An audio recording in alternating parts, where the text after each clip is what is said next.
Assalamualaikum warahmatullahi wabarakatuh. Perkenalkan, saya Yunina Resmi Prananta, bekerja di unit kerja SD Negeri Wonorejo, CGP Angkatan 6. Pada video kali ini, saya akan memaparkan di alur koneksi antar materi, yaitu kesimpulan dan refleksi modul 1.1. Berikut kesimpulan dan refleksi terhadap pemikiran Ki Hajar Dewantara.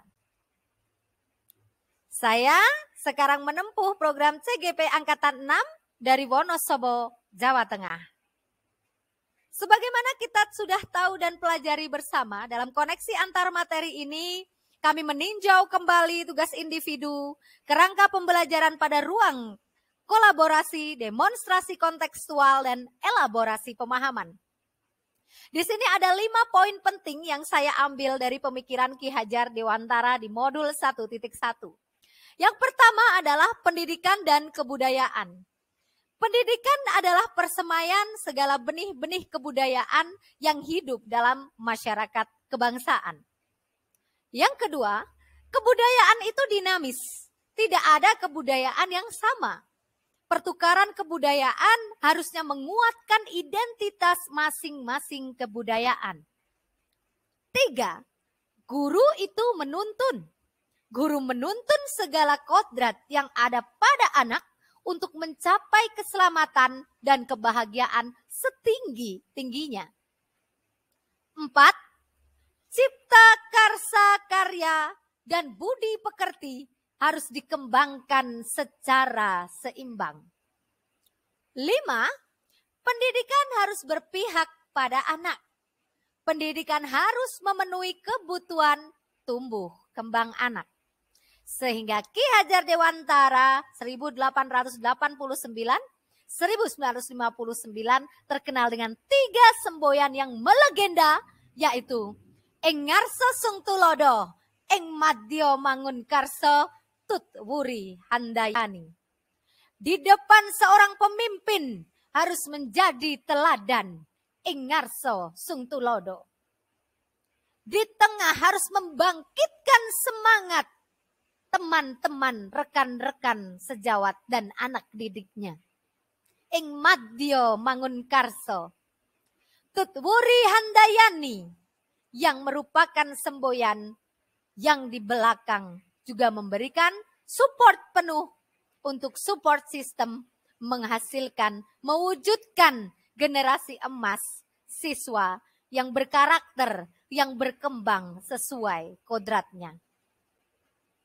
Refleksi dalam pembelajaran modul 1.1. Sebelum membaca modul 1.1, saya berpikir bahwa guru adalah satu-satunya sumber belajar bagi siswa. Ternyata tidak hanya guru. Pembelajaran juga berpusat pada guru. Teacher center. Ternyata harusnya lebih berpihak kepada siswa. Student center.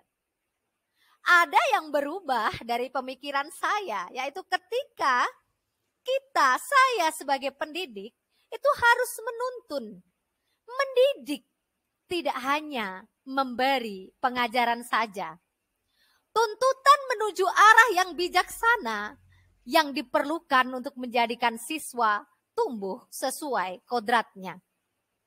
Hal yang dapat saya lakukan dan segera saya terapkan di kelas agar mencerminkan pemikiran Ki Hajar Dewantara adalah mendesain ruang kelas yang nyaman dan menjadi sumber belajar siswa yang baik, yaitu ruang kelas literasi. Di sini saya juga membaca beberapa artikel bagaimana mewujudkan kondisi kelas yang sesuai dengan pemikiran Ki Hajar Dewantara. Mengatur ruang kelas merupakan salah satu hal yang harus dilakukan oleh seorang guru. Karena dalam mengatur ruang kelas menjadi nyaman dan tertata rapi, serta membuat peserta didik tidak jenuh, selain itu proses belajar mengajar dapat berjalan dengan efektif. Siswa kelas awal berada pada rentangan usia dini. Masa usia dini ini merupakan masa perkembangan anak yang sangat penting. Oleh karena itu, Pada masa ini seluruh potensi yang dimiliki anak perlu didorong. Perkembangan siswa yang perlu diperhatikan adalah perkembangan bahasa dan kemahiran literasi. Literasi diartikan lebih dari sekedar membaca dan menulis saja. Hal ini juga mencakup keterampilan berpikir dalam bentuk cetak, visual, digital, dan audio.